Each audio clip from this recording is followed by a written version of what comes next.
Napanood nyo din ba yung pulis na nanulak at nagpatumba ng isang nagmomotor? Mind you, hindi nakahinto yung motor literal na nasa gitna sila ng kalsada nung tinumba nga niya yung nakamotor. Nakakadiri at nakakatakot na may mga ganitong pulis nga dito sa atin na kayang-kayang gawin to in public pa. Imagine, ginawa niya yan sa harap ng maraming tao, so how much more yung mga ginagawa niyang illegal kung walang mga tao or camera. Buti na nga lang nakuhanan ng video kasi baka mamaya magrason lang yung pulis na nadulas lang naman yan or something On which, kitang-kita doon sa video na sinagi or tinulak talaga niya yung motor. For sure, iiyak yung pulis na yun, sasabihin niyan, nagkamali lang po ako or whatsoever Paano naging pulis yung mga ganyang kamangmang na mga tao? Ibang training yung pinagdadaanan ng mga pulis dito sa atin? Wala ba silang mental or psychological check muna bago nga sila gawing pulis? Kasi alam mo yon, parami ng parami yung mga ganitong pulis dito sa atin O sasabihin na naman, hindi naman po lahat ng pulis ganyan Oo, hindi.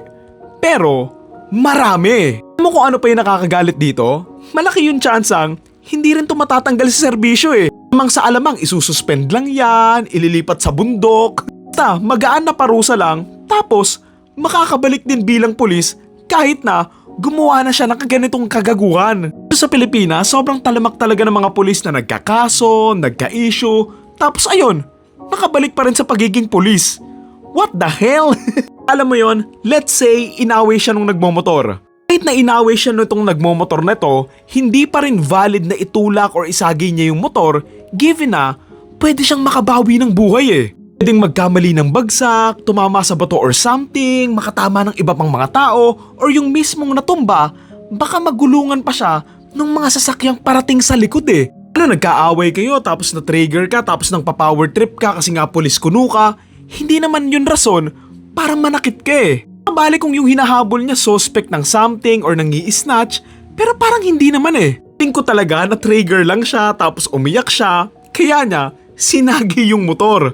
Since hindi nga siya nag-iisip, hindi niya naisip na posibleng gumewang-gewang and bumagsak nga yung motor since binangga or sinagi nga niya Ito talaga hindi matanggal bilang pulis, wala talagang kwenta yung mga otoridad dito sa atin. Hindi depensahan pa to ng kapwa niya mga pulis. Hindi pare-parehas lang pala kayong mga pulpol.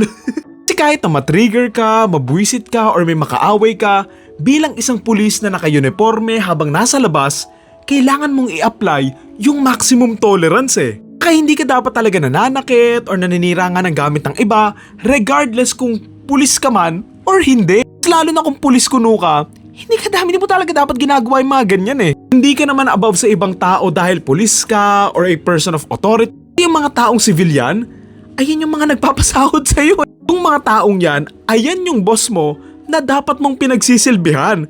Unless alam mo yon, talagang gumawa ng krimen na kailangan mong ipagtanggol yung sarili mo. Again, pulis ka. Ikaw dapat yung nagpapanatili ng kapayapaan at hindi ikaw yung nagsisimula ng gulo.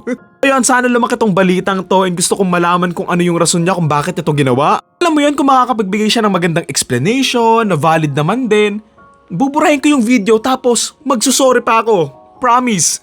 Pero I doubt na makakapagbigay siya ng maayos na reason unless magsisinungaling siya. Inagawa naman na niyang abusuhin yung kapangyarihan niya ngayon pa lang So how much more kapag nagsinungaling siya tapos nag-imbento pa siya ng kung ano-anong rason.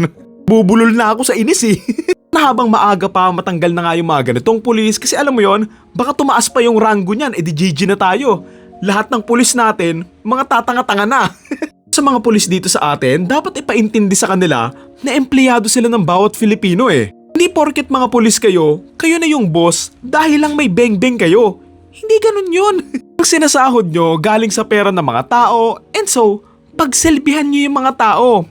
Ayusin nyo yung trabaho nyo. Naayusin din yung mindset ng mga kapulisan nga dito sa atin na huwag masyadong maging loyal doon sa mga kabaro nila.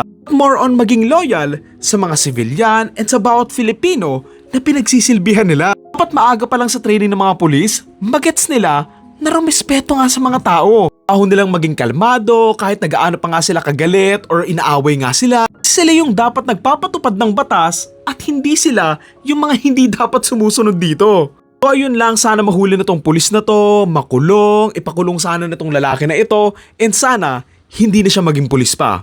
Yun lang. Thank you.